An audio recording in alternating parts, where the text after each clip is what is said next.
Vous devez introduire une demande de permis d'urbanisme pour modifier votre façade et vous avez choisi d'utiliser la plateforme MyPermitUrban. Félicitations! Cette vidéo est là pour vous aider.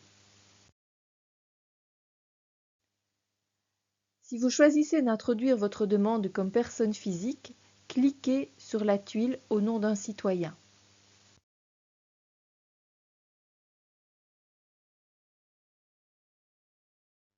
Ici, nous avons choisi d'introduire notre demande au nom de Hub Brussels. Nous cliquons donc sur la tuile au nom d'une entreprise. Cliquez maintenant sur Projet standard. Lisez attentivement ces consignes. Votre projet se trouve-t-il bien dans une commune faisant partie de la région de Bruxelles-Capitale? Cliquez sur Créer une demande. Encodez ici votre prénom, votre nom de famille et votre adresse mail. Cliquez sur Ajouter. Vous êtes maintenant encodé comme administrateur de la demande. Encodez, si vous le souhaitez, votre conseiller ou conseillère urbanisme et environnement chez Hub Brussels comme éditeur de la demande. Cliquez pour cela sur le bandeau bleu Gérer les accès accessibles durant l'introduction de la demande et cliquez sur Donner accès à un tiers. Encodez l'adresse mail de votre interlocuteur et choisissez son rôle, éditeur, le moins de droits, ou gestionnaire. Cliquez sur Inviter. Celui-ci recevra un mail dans les 2 langues nationales.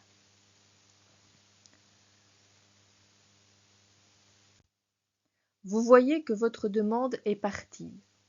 Quand votre interlocuteur aura cliqué sur Accéder à la demande, le rôle que vous lui avez assigné apparaîtra à cet endroit. Les personnes que nous avons encodées jusqu'à présent n'ont aucun rôle officiel dans la demande. C'est maintenant que les choses sérieuses commencent. Encodons maintenant les personnes intervenant officiellement dans votre demande. Encoder un demandeur est obligatoire. Ne pas le faire serait bloquant. Comme nous avons souhaité introduire au nom d'une entreprise, le type de personne s'est affiché automatiquement, personne morale. Précisez si cette société est propriétaire, copropriétaire, titulaire de droits réels sur le bien, locataire, mandataire. Ceci par rapport au bien sur lequel porte la demande. Encodez les coordonnées de votre entreprise. Introduisez votre numéro d'entreprise, puis vous cliquez sur Rechercher. Toute une série d'informations s'inscrit automatiquement. Vérifiez évidemment que tout ceci est bien correct.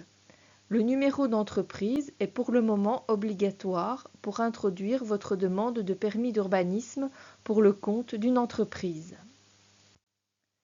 Introduisez ici les coordonnées de la personne physique représentant la société dans le cadre de cette demande. Cliquez sur Suivant. Encodez les coordonnées des autres participants officiels à votre demande. L'intervention d'un architecte est obligatoire, notamment quand les travaux faisant l'objet de la demande portent atteinte à la stabilité du bâtiment. Si vous avez le moindre doute, contactez votre conseiller ou conseillère permis chez Hub Brussels.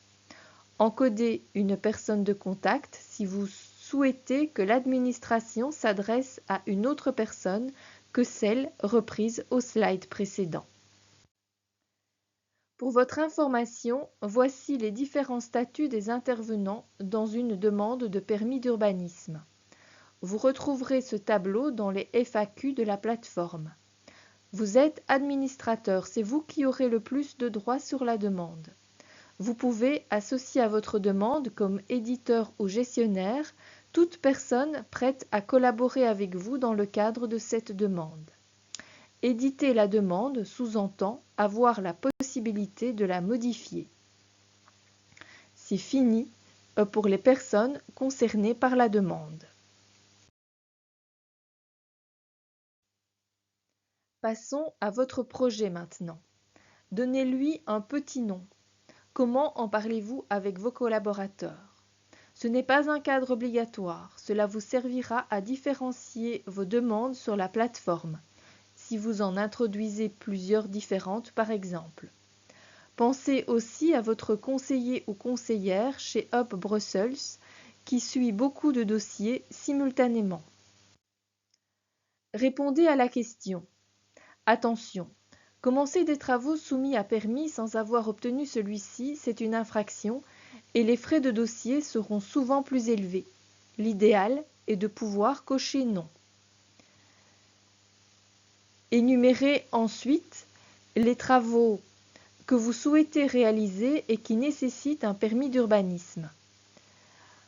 Commencez par un verbe à l'infinitif en sous-entendant « je souhaite » pour commencer. Je souhaite apposer une enseigne. Je souhaite poser une tente solaire. C'est l'objet de votre demande qui se retrouvera sur tous les documents échangés avec l'administration. Soyez vigilant de ne rien oublier dans sa rédaction. Cliquez sur Suivant. Cochez ici les types de travaux que vous allez effectuer.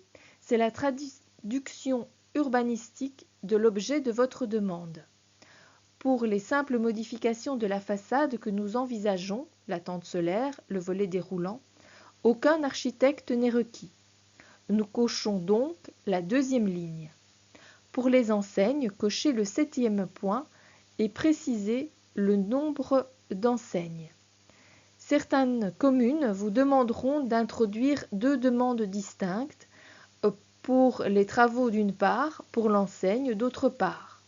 Renseignez-vous préalablement sur les pratiques communales qui vous concernent. Cliquez sur Suivant. Encodez l'adresse de votre projet. L'outil va zoomer sur une parcelle. Vérifiez qu'il s'agit bien de la parcelle concernée par votre projet. Sélectionnez là où les parcelles concernées par le projet en cliquant dessus avec la flèche de la souris. Les références cadastrales des parcelles choisies apparaissent sous la carte. Vous pouvez zoomer ou dézoomer, sélectionner plusieurs parcelles au besoin. Vous pouvez aussi situer plus précisément votre projet sur la parcelle grâce à l'outil de dessin. Nous allons sélectionner le petit bâtiment en fond de parcelle, ici en rose sur la parcelle. J'active l'outil de dessin. Je pose la pointe de ma souris à un angle. Je marque tous les angles du bâtiment. Je ferme la forme. Il devient vert avec un numéro à l'intérieur. C'est réussi. Vous pouvez ajouter ici toutes les précisions nécessaires par rapport à la localisation de votre projet. Vérifiez les adresses. Retirez-en, ajoutez-en. Si nécessaire, apportez des précisions dans le cadre bleu. Votre projet n'est quasiment pas concerné par la page détail du projet. Vous devez seulement répondre à la dernière question. Des travaux touchant des surfaces de déperdition thermique sont-ils réalisés? C'est un champ obligatoire. Dans notre cas, on répondra non. Cliquez sur Suivant. Dans les particularités de la demande, cochez permis à durée limitée pour une enseigne limitée à 9 ans. C'est la raison pour laquelle beaucoup de communes vous demanderont d'introduire la demande de permis pour l'enseigne dans un dossier séparé. Renseignez-vous. Pour les autres travaux, cochez demande ne présentant aucune particularité. Automatiquement, l'outil calcule la superficie de là ou des parcelles sélectionnées. Si votre projet ne concerne qu'une partie de cette parcelle, vous devez modifier cette valeur. A priori, dans le cas de notre exemple, on ne doit pas remplir les autres cases. Vous devez maintenant renseigner les règlements auxquels votre demande sera soumise. Certaines cases sont remplies d'office. Malheureusement, cette information n'est souvent pas complète. Pour remplir ces cases, consultez Brugis, reportez-vous aux informations données par votre conseiller ou conseillère permis chez Hub Brussels. Ici, nous vous donnons un exemple pour presque tous les cadres, sans lien avec la situation évoquée. Votre projet ne sera sans doute soumis qu'à l'un ou l'autre de ces règlements. Pour vérifier si votre projet déroge aux plans et règlements repris ci-dessous, lisez-les. Reportez-vous aux informations données par votre conseiller ou conseillère permis chez Hub Brussels. Si vous dérogez à l'un de ces plans ou règlements, vous devrez motiver votre choix sur la plateforme ainsi que dans la note explicative. Cela implique d'identifier la prescription à laquelle vous souhaitez déroger ainsi que de motiver la raison pour laquelle vous ne pouvez pas respecter cette prescription. Tous les documents mentionnés ici ne sont pas obligatoires. Dans le cas de notre exemple, les plans de synthèse et les documents SIAMU, formulaires et fiches descriptives, ne sont a priori pas nécessaires. Chargez les documents que vous aurez préalablement préparés. Cliquez sur la ligne bleue correspondante.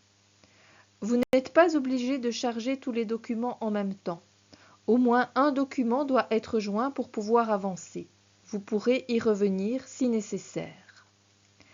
L'outil vous prévient que le dossier risque d'être déclaré incomplet. Ce n'est pas bloquant.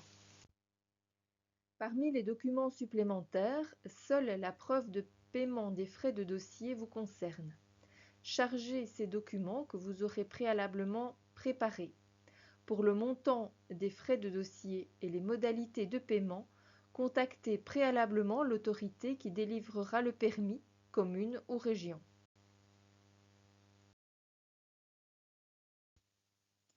L'outil vous propose alors un récapitulatif de votre demande que vous pouvez modifier en cliquant sur le crayon bleu à droite de l'écran.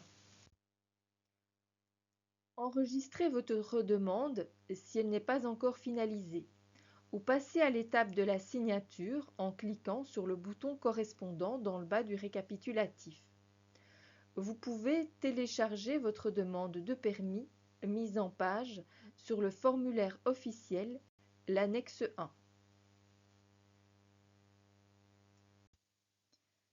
Cochez la case « J'ai compris » et signez la demande de manière numérique.